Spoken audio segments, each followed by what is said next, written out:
All right, we're live on Kevin's, we're live on mine, we've been live on Twitch. You're listening to the melodious sounds of Future and probably Ace Hood. And Ace Hood, of course. So therefore, the Showtime and Kev podcast is live. Thank you all for tuning in, ladies and gentlemen. I know there's a marathon in LA putting everybody in traffic, and the Lakers and the Clippers are currently battling for my goddamn sanity right now. So we're going to try and make this happen as quickly as possible. I'm Cory Showtime. I'm Kevin Munroe. And we cannot get started until Kevin does his island thing. So do your island intro, please. In the name of the one called Emperor Selassie, I conquer tribe of Judah, King of Kings and Santa Cruz Reggae Music Festival. What do Ras like one up in this piece? Lord have mercy.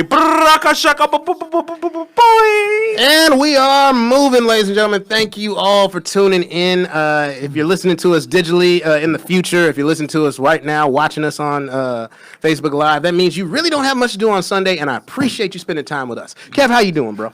I'm just kind of concerned that somebody woke up in a Bugatti. Like, how do you mismanage your funds to the point where you're sleeping in a car, but it's a $1.2 million car? Ask Floyd Mayweather. He does it all the time. He falls asleep in new cars. Can I have a beer, please? Yeah, sure. What do you? I got Bud Light, and I have IPAs, of course. I'll take the water.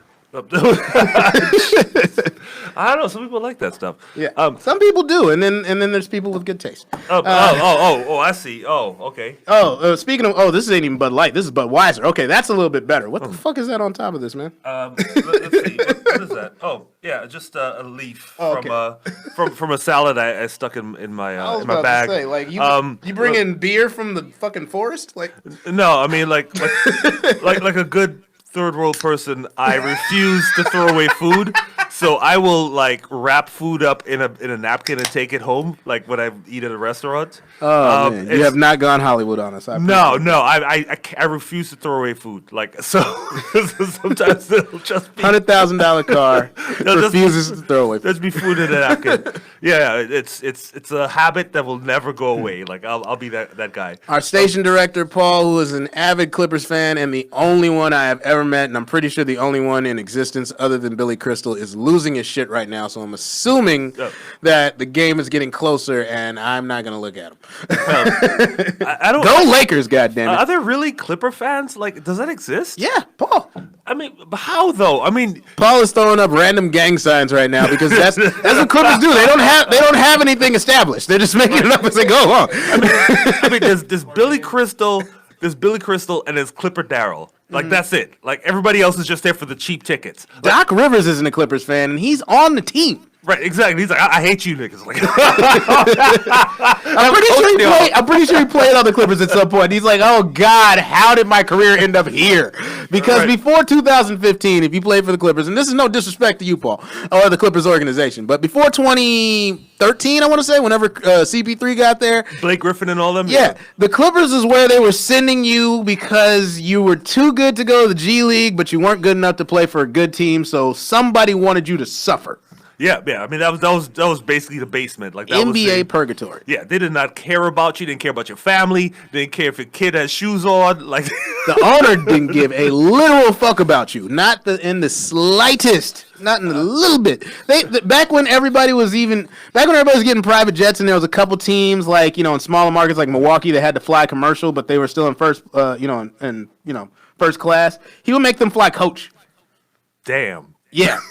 Like I'm 6'6", and I can't fly a coach because my legs. I mean, I'm dying sitting there. Yeah. You put a bunch of tall brothers in coach, you just mean. I'm 5'9", but I'm about 3 feet wide, so I understand your struggle. All right, it's just a different dimension, but I hate airline seats. Right. And so if you're an NBA player where you're like 6'11", that's got to be murder. Like, how do you even like? First of all, you're slouching all the way through the goddamn cabin, and then you got to like sit with your shoulders under the overhead compartment, basically. Yeah. I mean, you sit in side saddle like a 19th century Victorian lady riding a horse. Like you just like that's just mean. Like, yeah. So he's got to lift his leg for the lady to bring the cart every time. Like, it's crazy. And then when it finally got that guy Don Sterling out of the NBA, is because his mistress told she gave up all the juice, and it was just kind of sad. Like this guy, he's like the 70s and he has a mistress. Like, what's the saddest thing about that whole situation? Like in hindsight. The only person that really caught any serious backlash or really got like in trouble for that shit was the chick that said something. Right. Because that was like an illegal wiretap. Like legally, she was fucked. But that's how it always goes, doesn't it? It's Yeah. like the person that like reality winner, that kind of thing. Like they Donald's- go to jail. Donald Sterling, like he had to sell his team. Boo hoo! He had to get $2 billion Oh man, that off of sucks. $100 million investment. Yeah, I mean, life. Yeah, that's terrible. Like- Spider-Man Paul like- loses his mind. I don't know. If I bet $10 on something and I win 2,000, that was a damn good investment. Yeah. I mean, he paid no punishment, no crime for that. None. And I mean, and he could still go on being a shitty person as he, Maybe he was 200. before. I might be off with the decimals because when you get to millions, who fucking cares? Like when you already making 7 figures and you're still trying to compile with, like, I don't give a shit about Yeah, this. no, Hey, what's that- good, Leon? Good to see you. Good to see you, Harold. Good to see you, Vesna. Anybody that tunes in to see us, we're happy to see you. Leon, a diehard Warriors fan, much like Kevin. So you guys are probably rooting for the Clippers, you bitches. we just want to inflict pain. Yes, you do. And now you see how it feels. Well, I can't say like now you see how it feels because you were a real fan. You were there long before the Steph years, so you knew the futility that you had to deal with. And then the Lakers, for all of like this past decade, were you guys. Turn the volume down. Yeah, okay. Yeah. I'm sorry, we're having some technical difficulties with this. For all of the last decade, were you guys of like the 2000s, basically. Like just didn't matter.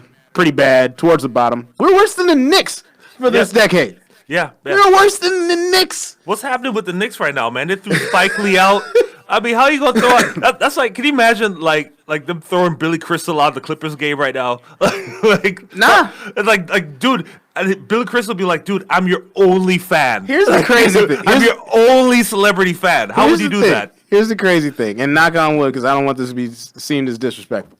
But the Knicks wouldn't let Spike Lee coming through his special entrances. He's been coming in for over 28 years, and the Lakers used to literally charter Kobe a helicopter to get to and from games Right. before he got his own. You know what I'm saying? Yeah. I mean, So, like, when it comes down to when it comes to entrances and whatnot, that's the difference between good franchises and bad franchises. Like, if Jack Nicholson wanted to come from the rafters like Sting in the WWE, they would fucking set it up. oh yeah.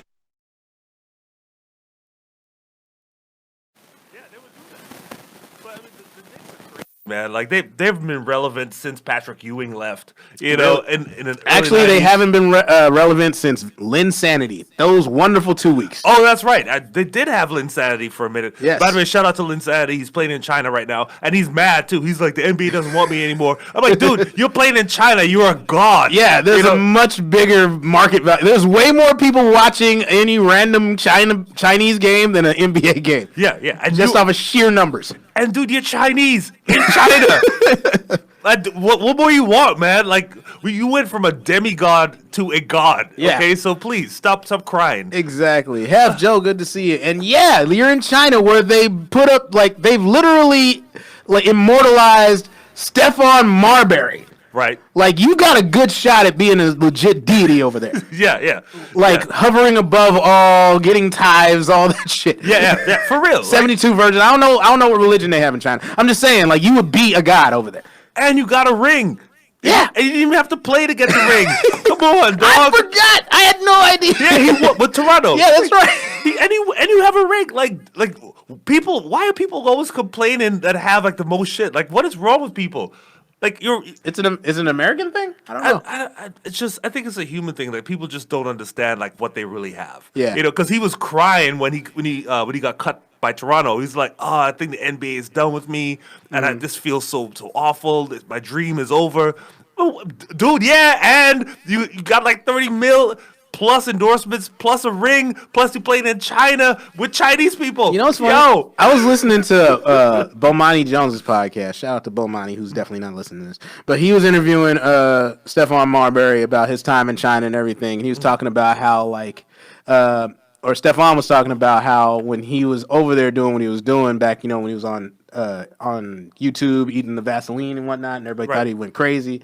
But he was ahead of the game on a lot of things. Like he was selling the shoes over there super cheap. That's because they were being made over there and sold over there. Like he was vertically integrated. Right. So like instead of getting like $5 for every pair of shoes off of like one, he was getting like all of the $20 he was charging for his shoes.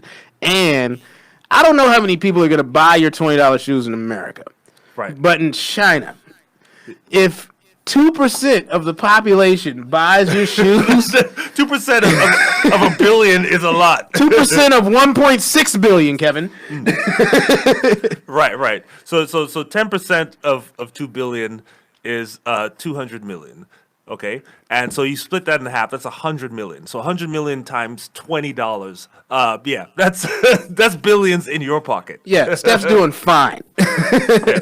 You can put that tattoo in his head. 'Cause he's like, yo, I'm cashing in. Yeah, dual citizenship. He's all gravy, man. That dude is living it up in Beijing.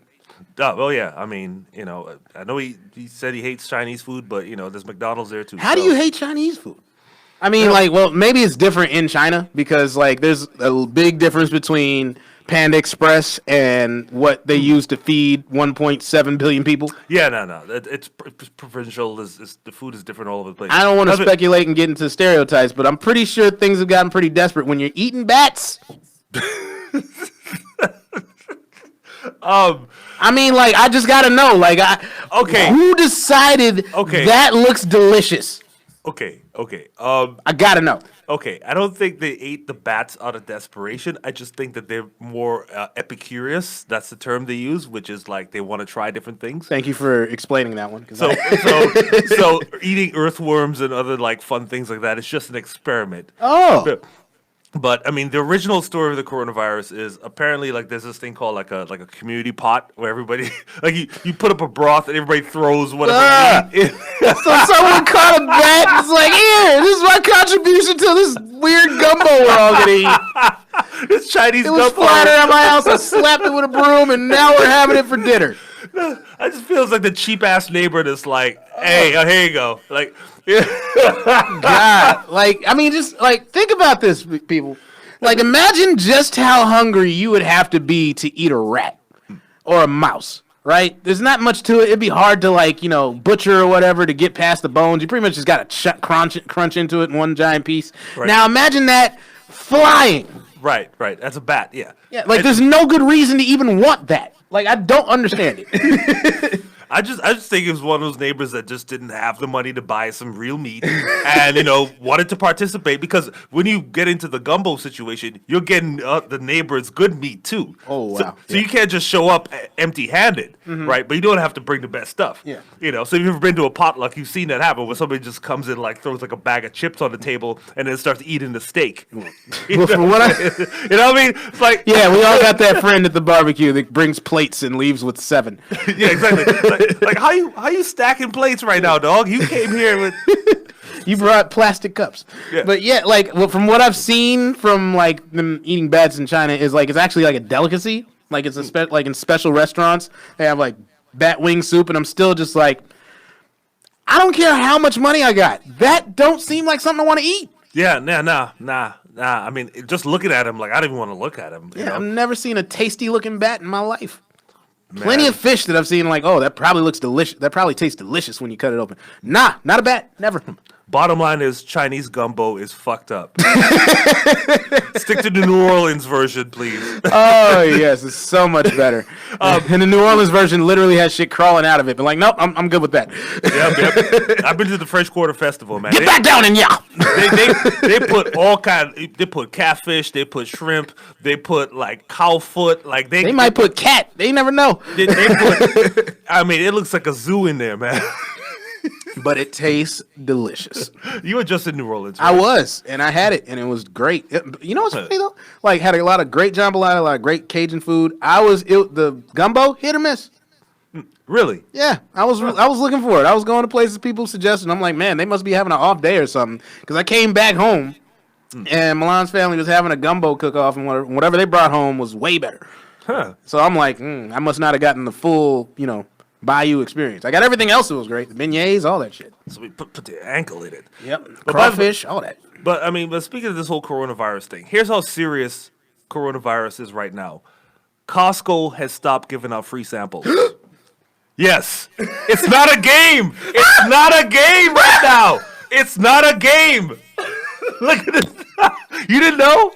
That's how I was surviving for a couple weeks when I first moved out here. Costco in California, Washington State, and Florida has stopped giving out free samples. Man, this shit has It's deep now. It's real. Shit's gotten real. It is officially real.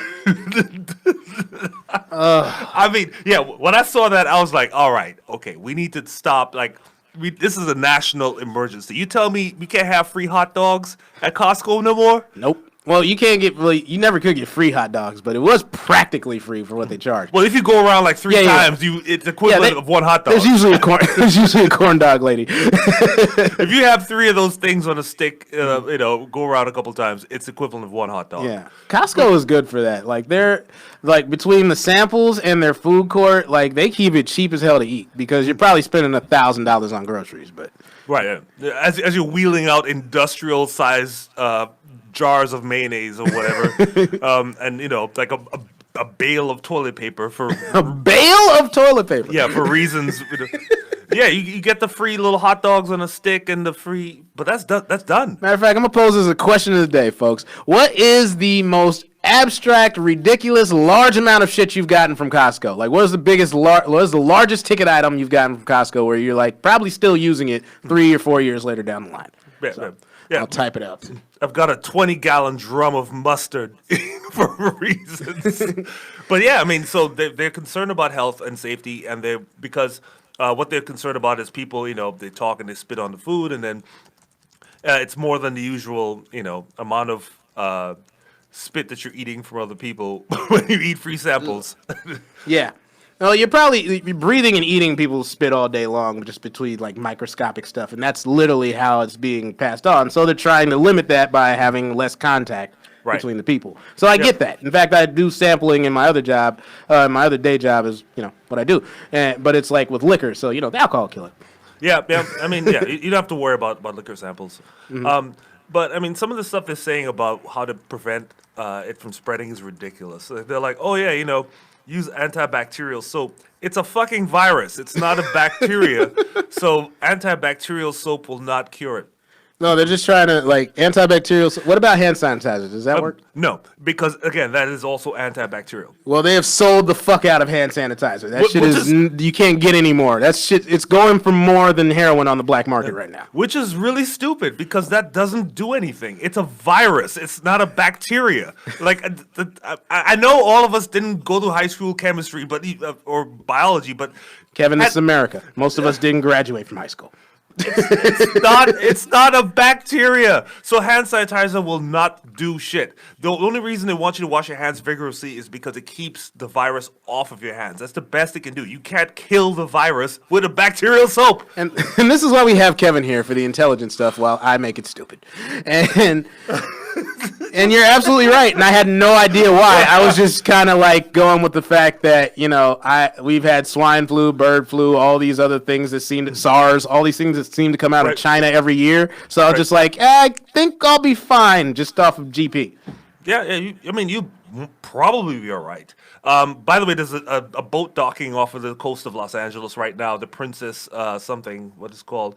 And they're trying to figure out what to do with them because they're all like, sick. Yeah. Which, by the way, if you've ever been on a cruise ship, it's just one giant. That's par for the course. Yeah, like, you're gonna get sick on a cruise. Yeah. I mean, I have no idea why people do this. This is like there's nothing there nothing to do on a cruise but sit around, eat, drink, and fuck. Yeah, and touch other people from other countries and spread viruses. Yeah. And they asked Ben Carson today what the plan was, and he's like, well, we'll have a plan together in 72 hours. And it's like, well, the boat is docking today. And he's like, well, I don't want to get into specifics. 3 to 5 business days, guys. Come on now. You know the rules. Well, I don't want to get into specifics. Now is the time to get into specifics, dog. Like, right now. I'm glad that I had the same reaction as you. Like, Mike Pence is a religious moron when it comes to anything scientific. And Ben Carson, to his tiny bit of credit for this motherfucker, is a surgeon. He's a brain surgeon, so he should know something about this shit. Yeah. Like the slightest bit of something. Well, I mean, even if it's not his specialty, he should at least understand the principles of the thing. He's a medical professional. He's got to understand how pathogens and viruses are transmitted, right? Yeah, I think they teach you that in the first year of medical school. I don't know. I don't know what med school you went to. Like, It doesn't affect the brain, so I didn't pay attention. the thing with Ben Carson that pissed me off, man, was that I read his book, Gifted Hands. Remember that? No. He wrote a book how he came from like from the hood and ended up becoming like a surgeon. Do you remember that? No, I don't follow Ben Carson in any way, shape.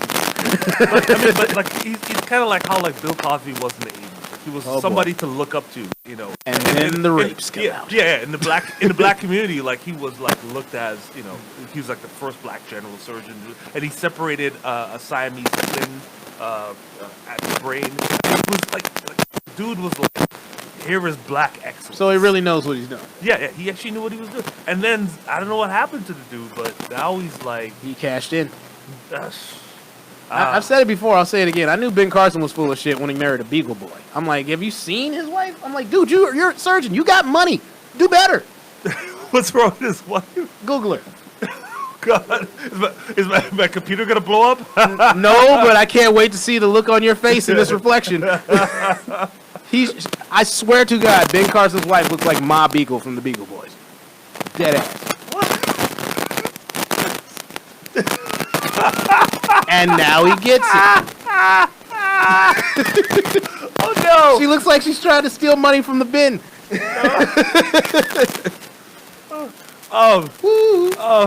Yeah. No disrespect, but full disrespect. I said exactly what I meant.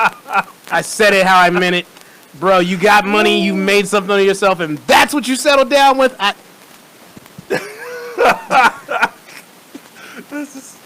I don't know what to tell you, man. What was the point of you earning money? I don't know what that's about, man. Wow. Well, here's the thing. The entire city of Milan has been quarantined. Like Italy has quarantined the whole, what they call it, the Lombardy region, which includes. So like they've shut down Venice, Parma, Modena, a couple of places because they have 366 plus deaths already. Wow. Yeah. So my question is, why is it that Italy is having like so many deaths, but nobody's like not going to Italian restaurants, whereas like the Chinese people have like less deaths and people are like, don't eat Chinese food. Like, come on, like. I think it's because those are Italian restaurants in Italy, and Italian restaurants here are nothing like that. Like in Italian restaurants in Italy, you have Italian people, and in Italian restaurants in America, you have white and Mexican. You have white people eating and Mexicans cooking. Yeah, that's true. So there's no Chinese influence or any. You're golden. Like if you. Oh, and speaking of Italian restaurants, have you heard that story about the racist chick at the Olive Garden? Yes, I have. It's been spreading all over the black internet. Yes. And so the story goes. So this black woman, she's a waitress at Olive Garden, and a customer sat down and said, "Hey, can I have a non-black server?" No, she didn't say it that politely. Okay, I'm paraphrasing in the nicest way possible. Can I have a non-Negro server? Yeah. She probably said something other than that. And the manager complied and also like cussed her out, like, you know, what are you looking at, that kind of thing. Mm-hmm. So I don't know how this is gonna play out. The manager's already been fired. And I want something to happen to the lady that did that, because it's just like one, it's 2020. You don't get to be that way in public. Just stop treating people just outright racist. Be a fucking human being. And number two, if you're eating at Olive Garden, you don't get to pass judgment on shit. Are you serious? That's what you decided? Like, oh yeah, this is my big meal for the week. I'm going to Olive Garden with unlimited breadsticks, and fuck yourself. Yeah. Basic ass motherfucker. Go to Buca de Beppo. Save some money. Buca de Beppo with that runny ass sauce. No, thank you. And you're judging that over the Olive Garden. Oh yeah. Oh yeah. I mean, Buca de Beppo is right now we're comparing Chili's to Applebee's. I would have you Denny's know, to IHOP. I would have you know the Buca de Beppo has some really nice red wine-like things. I think it's wine. I don't know. Red wine-like substance. Yeah, I mean it's red like, and I got drunk. That's all I know. I mean, normally you open up a menu and you're like, I'll have the Cabernet or the Merlot, you know, or the Pinot Grigio. They're like, there's red and there's white. Damn, that's cold. Yeah, so it's like flavors of Kool-Aid. Real quick, let's say happy birthday to my sister. Happy birthday, Sabrina. Thank you for watching. We appreciate you. All right, happy birthday, Sabrina. Yes. Oh, I felt the need to do the Darth Vader thing. A sister. Now, your betrayal is complete. That is just creepy.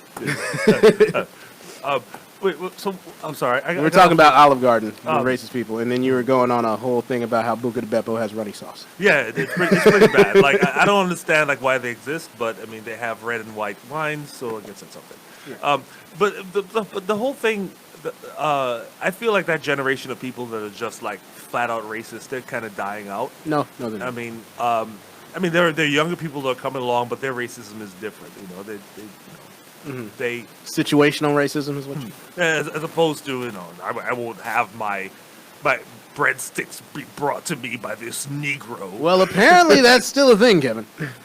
I mean, it's breadsticks. I mean, they probably picked it up off the ground anyway. Like, what are you But worried also, about? you just gave me another thought. You have any idea how racist you got to be to not want a black person as the help? God damn. But yeah, exactly. Like she's already waiting on you. She's already waiting hand and foot for your beck and call for your food order, and now you're like, not good enough. Yeah, even the slave owners let black women warm up their beds at night. I mean, come on. And, suckle their children. I mean, it's very strange. But I think what happened was the switch happened after slavery where black people were invited into the house to cook and to clean and to lay in the beds and all that stuff. And then as soon as it became free, it's like, oh, we got to stay away from these people. Right, so that switch happened. And I swear to God, man, the real problem with America is it didn't let the South burn to the fucking ground after the Civil War. Wow.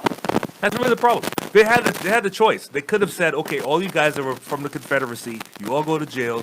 None of you guys get to keep any power. We burn this shit to the ground and we start over. But instead, they let the Southern people, the Southern senators, keep their seats. And so because they were all on the same side, they all still want the same thing. So Reconstruction happened, and there were a couple of black senators, and then after that, the people that were from the Confederacy that were still in power, they came back and they literally pushed the black senators and elected officials out of power. Like they just it was like a coup. They're like, no, you're not in power anymore. Like they shot a couple of them, they ran some of them out of town, and they just took their seats, and that was it. Yeah, and then that should surprise no one because American history. This is a weird country, man. No shit. I've lived here my entire life, and I've known that from every moment of every day. Like you learn one thing, you see another, and then you can't really talk about it because depending on who you talk to, you're going to get a much different conversation. Right. Yeah, I mean, I've noticed that online. I mean, I've lived in America in a kind of a bliss for a while, because I've lived in this plane of being in a college environment and being in a tech environment and, Having electricity. Yeah, I mean, it was nice, Wi-Fi, all that. I'm not even saying that to be mean. Like that's you joke about that a lot. Like, oh, you guys use you Americans are so rich. You use candles for fun. I haven't done that bit in a while, but it's true though. So I was kind of living in that kind of bliss, and then Obama got elected. And I'm like, yeah, of course the black guy should get elected. Back in Trinidad, the first prime minister of Trinidad was we don't trust you white people. Dr. Now Eric Williams. And then when the whole Trump thing took over, I was like, oh, this is what they're talking about. It's kind of like when you're cleaning up your apartment to move out, and you move the refrigerator, and you're like, ugh, that's where that smell was coming from. Yeah. Oh, that's been dead a long time. This is where this is coming from. Okay. Yeah. So now I'm like, oh, okay. That's what I'm talking about, man. Like it's hard to explain. It really is. That's what I was trying to explain to Sterling when we had him over here. It's something you don't really get till you live here. You hear all these things, you see all these things, but once you experience America for yourself, whether it's good, bad, or indifferent, that's when you can truly form an opinion. Right. Yeah, I mean, I think he has Sterling. If you're watching, which you are, I'm sure. I mean, he has a lot of strong opinions, but he's Canadian, and he's like, things should be this, things should be that. I'm like I completely agree. It should. But here's what's actually happening. Exactly. I mean, that was just a wild. By the way, here's another aspect of America I don't understand. This Hotep shit. Oh boy, this is gonna be fun. Okay, what's that about? Because this guy posted this thing last week. His name is okay, I'm not gonna say his name because I don't want to promote his Jabberwocky nonsense. Jabberwocky nonsense. I'm not sure, but his whole thing was about okay, real brothers are tired of these single mamas twerking and all this thought stuff and all the internet. Real brothers don't want that.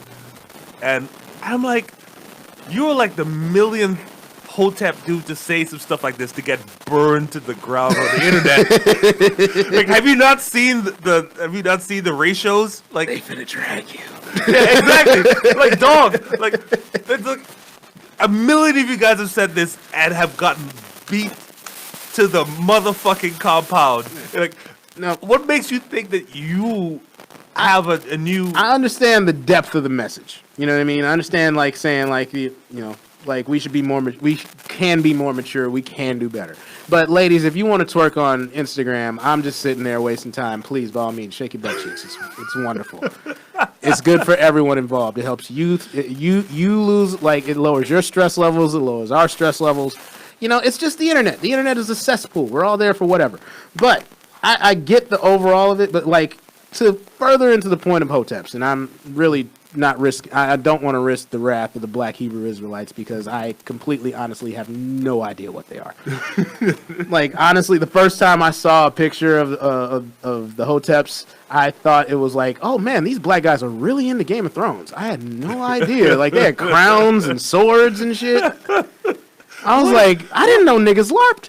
Like, I swear to God, it's and like, I'm all for it. Yeah, let's go. Like, we need more representation in Middle Earth. it's like Black Power cosplay. Like, what is going on there? Like, these dudes with the hats. Lord of the 2 Chains. Nah, man. This is very disrespectful. We're probably gonna get attacked. No, but I'm saying, like their philosophies are so muddled and so full of nonsense. You know, it's like, well, we're Black Hebrews and we're the original Israelites, and you know, single mothers are what's keeping the black Shouldn't man y'all down. be really fighting the Klan? Because if you're black and Hebrew, they're looking for you twice. Go fight them. Yeah, that's Go a good point. use those swords. Yeah, no, Charge! yeah, no, they just seem to be like spending most of their time online, policing women about what they should wear and what they should do. And I don't understand this whole thing about like them dissing single mothers. Like, where the fuck you think they came from? Yeah. You know, like my grandmother always said, one hand can't clap. Yeah. Like, well, okay, well, stop fucking them raw then. Like, what are you doing? The funny thing is, like, there's single mothers one time over, where there's single fathers hundreds of times, and we never really look at it like that. You know, or we look at it more as like a badge of honor. You know, like, oh, look how fertile he is. He's got kids all over the place. Like, right. I never understood that from the guy's perspective, honestly. Like, how, like, remember when Maury was popular and shit? But it was for a reason. There's a bunch of cats out there that just get chicks pregnant everywhere, and they can always find another chick to get pregnant. And I'm like, at some point, why do you got to ask yourself, how do you become baby mama number 6? Well, I mean, like, there's a lot of blame on that shitty ass nigga. I don't mean to. There's a lot of blame on this shitty ass nigga. Yeah. But you're baby mama number 6. Like, you had 5 other chances. You're struggling 5 with your red math right flags. now. Yeah, it's boggling my mind in front of me. Well, I honestly don't know Like, what goes Future. on there. Like, I get that he's rich. I get he's famous. But your baby mama number, like 13, 14, something like that? Like, it's ridiculous. Yeah. This NFL player, like Antonio Cromartie, probably went into the NFL Hall of Fame for most children born out of wedlock. Yeah, I He mean, literally forgot their names. well, yeah, I mean, if you have like He had 15. if you have 3 children that have the same age, it's like, so he was naming them like, okay, this one is 2 years old, this one's 2, this one's 2, this one's 2. It's like, oh, how you gonna have 4 kids at the same age? Oh, okay. He made like a full basketball team, including the bench. Yeah. No, he had 15. He had a whole football team with special teams. He had a whole side going both ways, a kicker, a punter, and a long snapper. And an assistant coach. just very. Yeah, so I'm just like, like, I don't get why the Hotep's coming down on single mothers without coming down on the single fathers that are multi-time. Right. Serial fatherhood. Like, that's just, like, if you're taking care of them, I guess, fine, but even then, that's still a really kind of strained family situation. You can't be in 15 places at once. And, like, I don't care how many interceptions you get, bruh. Cover it up. God damn it, man. Snip something. Like, stop. The vagina is not a portal to another dimension, man. He's bringing people out like stormtroopers. And if at least 7 of them don't have a 4.240, you fucking failed as a father. Man, I mean, well, like, I'm expecting them by like 2030, like there's going to be like at least 2 or 3 commodities in the league. Oh, at least. Yeah, they have. There's 2 or 3 right now. So this is a pattern of learned behavior. But back to the hotep. Wait, am I his dad? Here's my favorite hotep. I don't even know if he even qualifies, but Dr. Umar Johnson. Like, he's so silly that I've given up on the message part of it. I can't take him seriously anymore. I just like the candor that he always has. Because when he has to talk to people, he wants to tell you like this, brother. Have you heard this about this thing? Because when you do this, then you move things over here. And then when you move things over here, that's when it comes over here. And that makes it more important. I've seen his shtick. I've seen it. It's pretty bad. I mean, his cadence is legendary, though. Like, I'm just watching him like as a talker. He can talk his ass off, but he's not saying shit. Okay, first of all, brother, I commend you and I congratulate you for your candor and for what you are trying to present here. However, this is what we are trying to create here, and I want to let you know as a black man that the unity we're trying to create is important. So let me stop you right there. And so it goes on like that. I was like, are you really saying something right now? Or are you no, I'm just mimicking. Just doing the input. I'm mimicking like So you're not talking fast enough, brother. And when we really saying one thing, we got to look over in that direction. We got to stay over here. We got to cam 3. We got to cam 4. We got to look over there. And it's like there's no content at all. There's nothing. Okay, first of all, brother, I want to commend you for for as black brothers, we need to we need. What is he a doctor of? That's the thing. One person called him and was like, okay, where's your doctoral degree from? Where's your thesis? And there's a lot of tap dancing. He put some stuff out there. And I think it's from like Concordia University or like, that's a real place. I mean, University of Phoenix or something. I don't know, man. I mean, Concordia would make a lot more sense than University of Phoenix. Yeah, I mean, there's nothing really there. But is it like Black history or African American studies? Like, what did he doctorate in? What did he maintain? What did he obtain his PhD in? I'm curious. Yeah, good luck finding out. Like, I haven't figured it out. So if you write a book, you can just call yourself a doctor. I mean, Dr. Dre did it, so I guess that counts. Well, yeah, I mean, Dr. Dre is a real doctor, though, of this beat. But yeah, I mean, it's not. Dr. Dre could have a PhD in business right now at this point. Yeah, well, I mean, I don't know if he has a PhD. I'm sure he doesn't have a PhD in business, but he has a wing of USC named after him, and I think that's more important. Really? Dr. Dre does? Yes, the Jimmy Iovine and Andre Young School of Music. Really? Okay. Yeah. Okay. Oh yeah. If you got a building in USC, then you know. I've jogged past it. Okay, yeah, that's real. That's more real than Dr. Umar Johnson. Yeah. I mean, this guy, he raised all this money to build 2 schools for black men to raise young black boys. The schools ain't built yet. Nobody knows where the money is.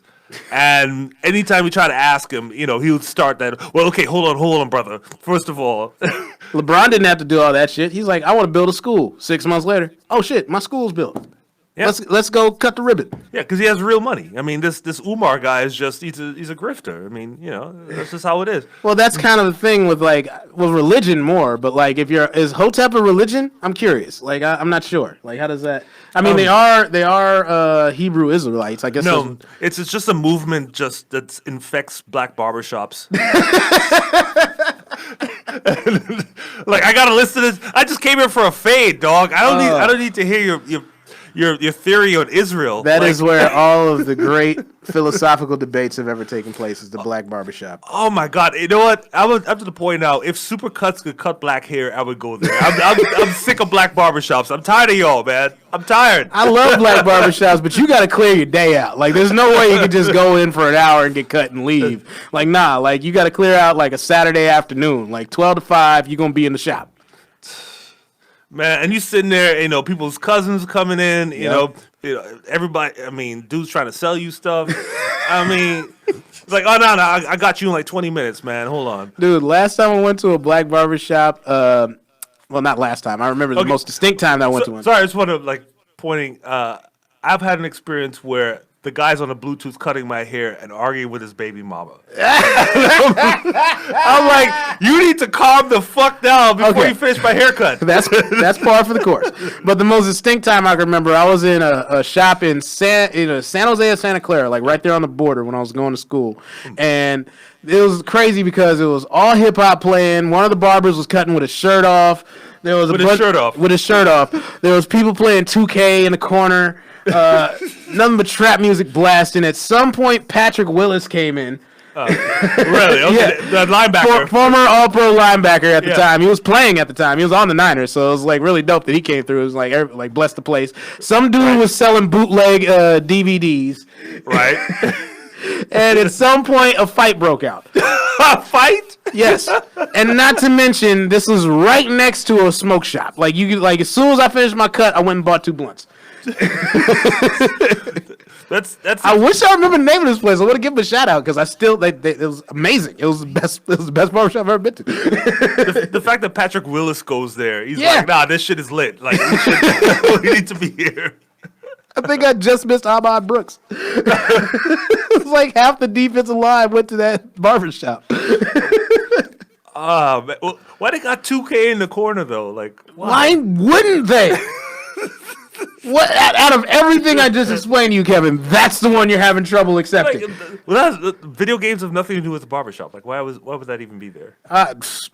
Entertainment. The trap music has nothing to do with the barbershop. Oh, and here's just like you were saying, the dude on the Bluetooth arguing with his baby mama. I used to have the barber that would my haircut would take 2 hours because this dude had to get too animated in every fucking argument that was going on. Like, every barbershop has some buzz, some subject of the day, right? And this dude would always get distracted. I'm like, bruh, I got places to be. Like, it was never enough to just be cutting and talking. He'd be like, oh, and then another thing. Like, right, yeah. I've been in a situation where he's holding both hands up. One hand has a clipper and he's just waving. I'm like, this should be on my head. Like, why is your clipper up in your hand like this while you're talking? Like, you can talk all you want, but you can't be like, oh.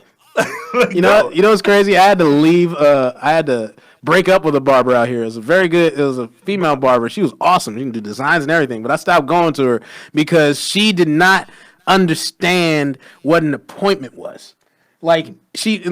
She went through where you had to get your shit on Booksy or whatever and set up in the time and whatnot. And if you didn't show up, then you lost it was you lost the deposit or whatever, like $20 or something for to hold it. Right. So I get there noon. She doesn't cut my hair till 1:30. So I'm there for an hour and a half. Bye. After the second time, I was like, you're amazing, but I don't have time for this shit. Right, yeah.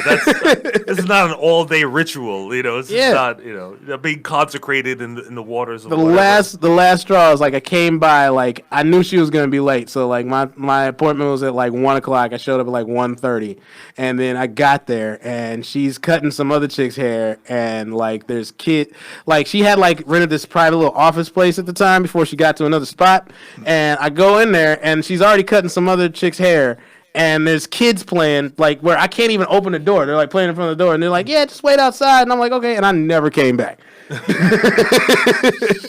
Yeah, that's out of pocket, man. Very. So it's you support black business, but niggas is not professional. It's come on, help me meet you halfway, bro. I mean, a lot of cats that end up being barbers, they haven't had any of the professional training. Do you watch the show Atlanta? With Donald Glover. Yes. I watched the first season. Yeah. You need to go back and watch the episode with Bibby the Barber. Okay. It's I forgot the name of the comic. I've actually met him. He's just like that in real life. He's fucking hilarious. But the dude couldn't be more out of pocket. It starts off Paperboy goes in to get a cut, and the dude's late, and then halfway through the cut, he has to go do something for his baby mama. And he's basically taking this dude on all through Atlanta, half his haircut, thing still around his neck, just on a mission, and it's just every black dude has been through some degree of that. And you're very vulnerable because half your hair is cut, so you just got to sit there and deal with it.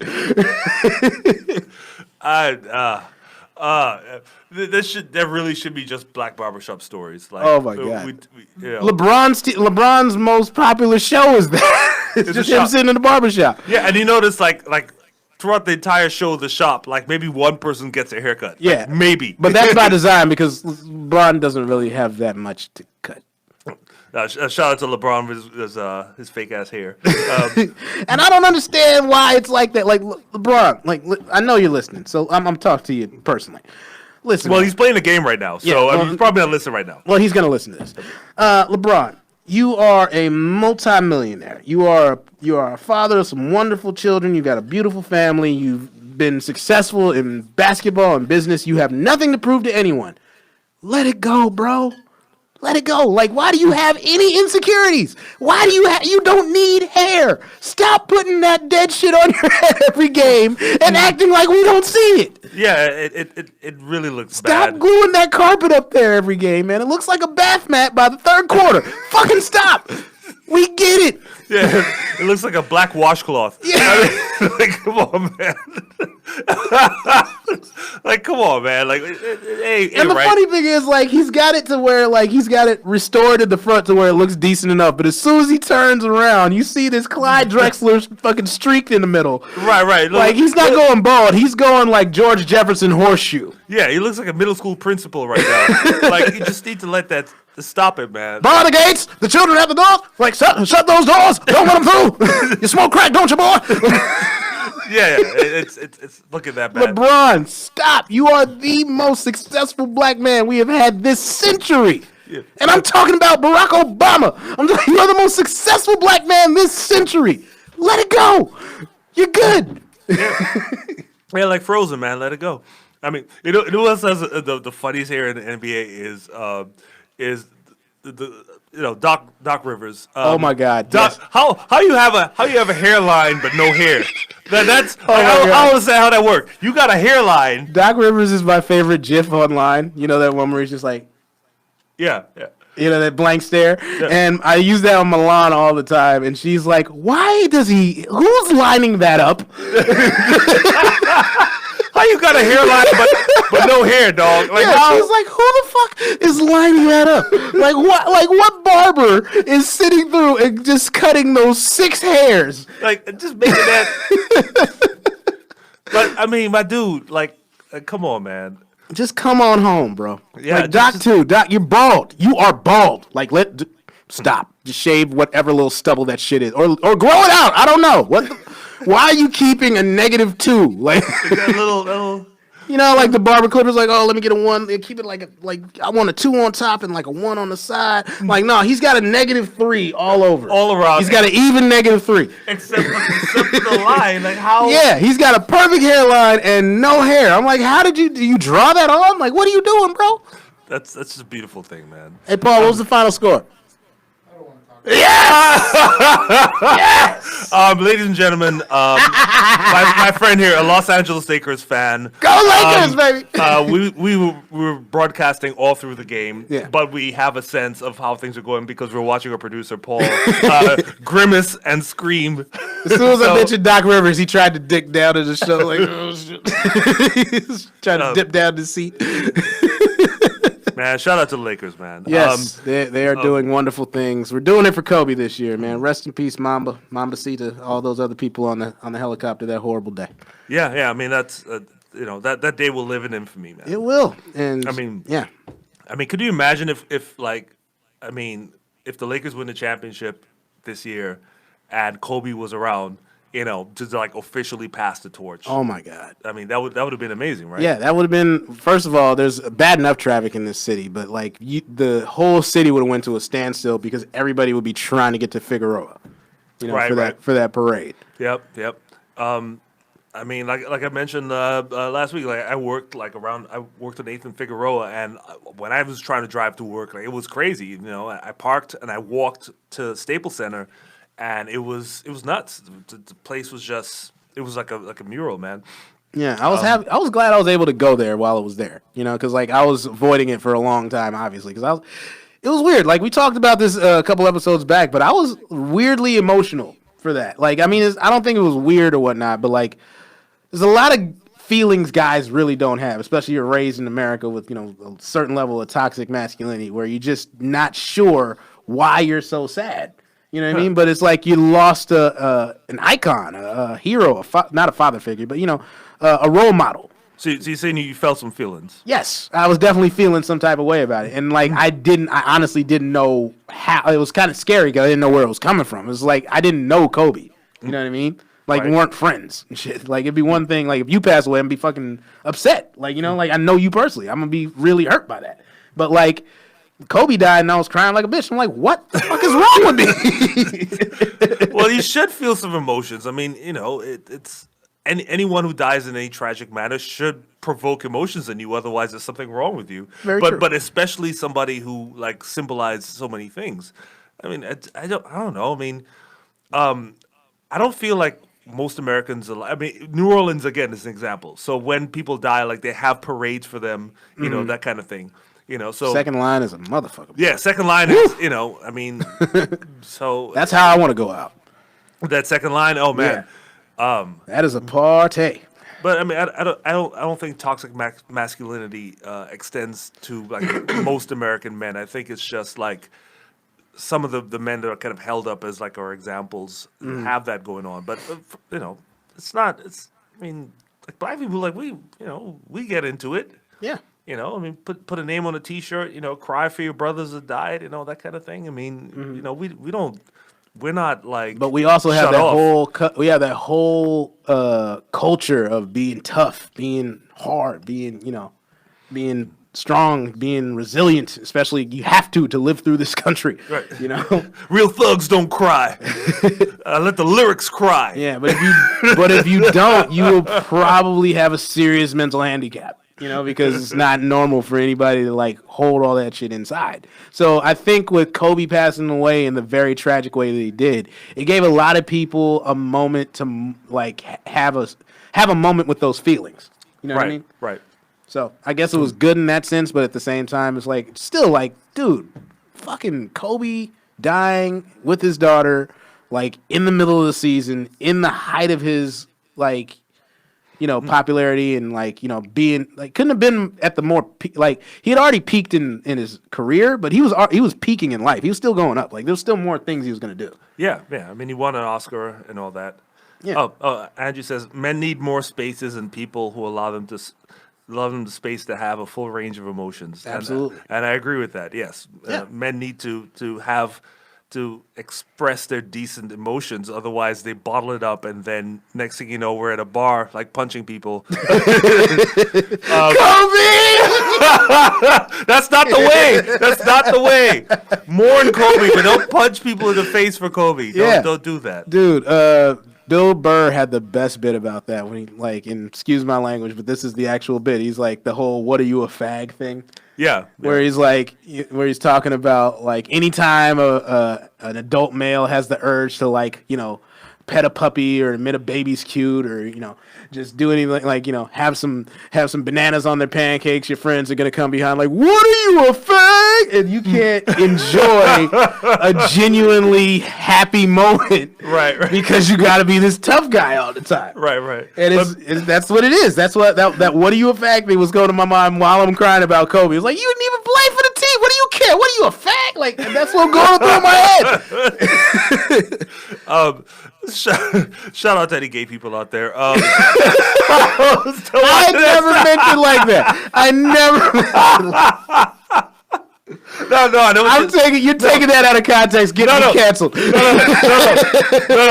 No. I'm not saying it in the usual way, like the views expressed. No. I totally get that. That whole what are you, soft or whatever? Exactly. I mean, I dance all the time. I swing dance, and people are always like, "Are you?" That's definitely gonna get you talked about. Oh, I've been asked if I'm gay like 1,000 times. Especially dancing. There's a lot of gay dancers, so it's just a thing, like a stereotype for you. Well, not for you, but like for dancers. Oh, for me.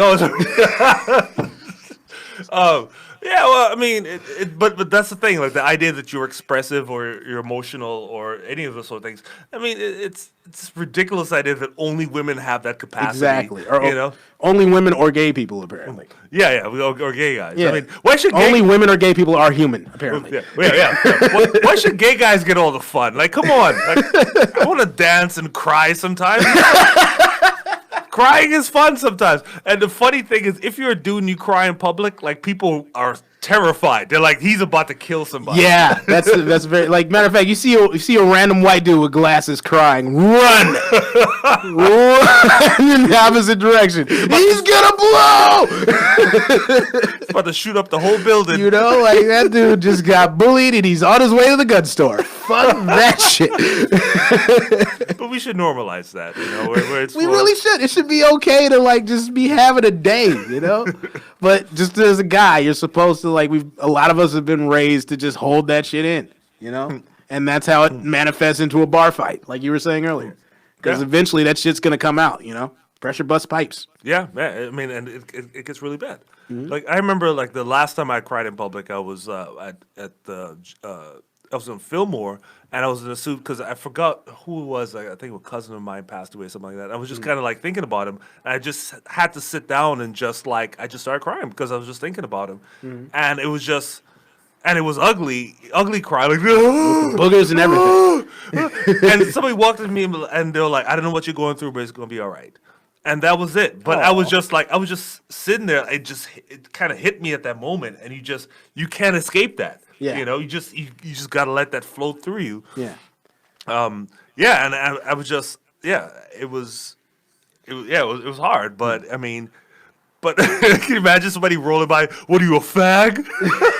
Yeah, your cousin died. What are you, a if you would fag? have cried in Oakland, that exact scenario would have. Dude would have pulled up. Hey man, what's wrong with you, little bitch ass nigga? Bitch ass nigga, what's wrong with you? For real, big ass muscle car, just an '80s muscle car on Ferris wheels, as you like to put it. Buick on Ferris wheels. Oh, it's like we're so ridiculous. Last time I cried, I just gotta get this out. Last time I cried in public was actually like a happy cry. It was like when I was really going through that depression that I was going through, and I got my day job that I have now. Like I came out of the interview, like the pursuit of happiness, like. Right. Because you don't understand how broke I was at that moment. I mean, like, I was, girl is going to leave me tonight broke. You know what I'm saying? Wow. Like, everything going wrong broke. Like, wow. Like, this is my last day with a working shower broke. Like, I was like, it was getting up there. And I needed that shit, man. I was, whew. Yeah. Nah, I've been there before. It's like that thing where the plane is going on. Like, yo, man, I can see license plates on cars right now. Like, this is how low the plane is right now. I can see people's faces. Yeah. Like they don't look like ants. I can tell how tall that guy is. Yeah, the plane is way, way low right now. Yeah. So. But anyway, I mean, but that's shout out to your perseverance, man. Thank you. I mean that's what keeps us going is this feeling that we can, despite all these horrible obstacles, like keep running. Man, that's America, dude, and that's kind of what makes this the best and worst place on the planet. Like you're gonna have both. You know what I mean? Like you can have some of the highest highs and the lowest lows in this country, but there's always that spread. There's a lot of countries where there ain't even that spread. It's always this. Yeah. You know? Yeah. I mean that's why people are running across the border, man. Yep. I mean, that's why we came here. And I'm talking about you Canadians, you damn frostbacks. Frostbacks. Ladies and gentlemen, the racial slur of the week is... I don't care what color you are. If you come from Canada, you're a frostback. That's what you're Cory with your icicles hanging from your nostrils and shit. Yes, you're a frostback. We don't like your kind over here. Coming down here taking the good trimming jobs up there in Eureka. There are plenty of young boys out here that can cut weed. Frostbacks. Shout out to Anita if she's watching. Shout out to all my friends in Canada. You know I love you guys. I'm just fucking around. You're still technically the NBA champions. Live it up a little longer. Right. Catalina's like, I will never watch this show again. She's just happy you're not wearing a Warriors shirt right now. Which is yeah. funny. That's kind of stopped recently. Like, you haven't had many team. No. I wore it last week. Yeah, I know. I'm just messing with you. No, come on. I mean, this is just my old school. I'm just giving you shit. You know me. Like, I actually kind of like when my team is bad because that means the merch is super cheap. I can get my Laker gear for nothing. Like, so right now, Warriors gear is at a premium, bro. You can get like 5 hats for $20. five Warriors hats. But next year, that's just gonna be expensive again. I definitely want the San Francisco Warriors shirt because I feel like that's how it always was, and it should have been. So okay. So Oakland would like to have a word. Nah, man, Golden State. I mean, Golden State is all of California. They could be. That threw me off as a kid, and I'm pretty sure if you didn't know where the Oakland Golden State Warriors played for a long time, that's okay. Most people didn't. It was just Golden State. Like, anywhere in California? I don't know. Well, I mean, they had the California map, and it big wasn't star. It was in the Bay. There was a big star that was like, we're here. Yeah, but it never. But that was the trick, though. They called them the Golden State Warriors because they didn't want to, give Oakland any pub. Because of the bad, at the time, Oakland was like second in most murders in the country at the time. Yeah, something like that. I mean, there's a lot of murders. Yeah, if they could have been the Auburn Hills Pistons, they would have did it. Right. But I mean, I have one thing to say about that whole area. Like, I still have prejudice against Sacramento. Like, why is that? I just think it's a low down city. Sacramento? Yeah. Interesting. I mean, it's good now. Like, they've built it up, or whatever. But when I think about Sacramento, like, I still think like, I know what you're talking about because I used to listen to all the hip hop that came out of Sacramento in the early '90s or mid '90s, and it just sounded like hell on earth. Like Sibo, Brother Lynch Hung. These dudes were getting arrested for their albums, not for the shit they did, for their album itself. Like, Sibo went to jail for the content of his lyrics. I was like, y'all niggas are crazy. But I mean, they got better, like Mozzie and cats like that, you know. But yeah, I mean, it's just that feel, man. Like, so I have people who are trying to move to Sacramento now because they're like, the property's cheaper and all this stuff, and they're like, you should consider that. And I'm like, Sacramento with Kevin Johnson as the mayor, like ooh, Kevin Johnson is a well-known. Well, I don't know about how well-known it is, but he is a shitbag. Oh yeah. I mean, all that shit. Google that dude. He was a great basketball player, but man, is he a shitty person. Yeah, he played for the Phoenix Suns, right? Yes. Okay. All those years, him and Charles Barkley made one hell of a combination. But yeah, all right, we got to wrap this up. We got all the way off topic, but I still think that was one of our better shows. We talked about a lot of things. I have a whole list of like, I did research of a whole bunch of shit I was going to talk about, and we didn't get to any of it. None. No. We didn't get to Super Tuesday. We talked about the coronavirus. We talked about a few other things. We didn't talk about Super Tuesday. We didn't talk about Tom Brady possibly coming to San Francisco. We went deep into that Hotep shit. We'll get into Super Tuesday and Tom Brady next week. And Ben Carson's wife. Holy cow. Yeah, look up Candy Carson and then look up Ma Beagle from the Beagle Boys and tell me that's not the same person.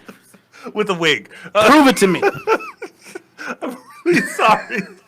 I normally I don't make fun of people the way they look or whatever, but yeah, this spitting image of the Beagle Boys, man.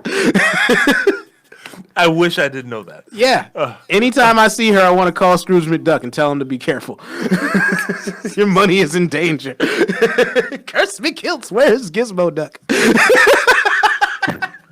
God, you're a terrible person, Cory. I am. You're a terrible person. I've never denied that.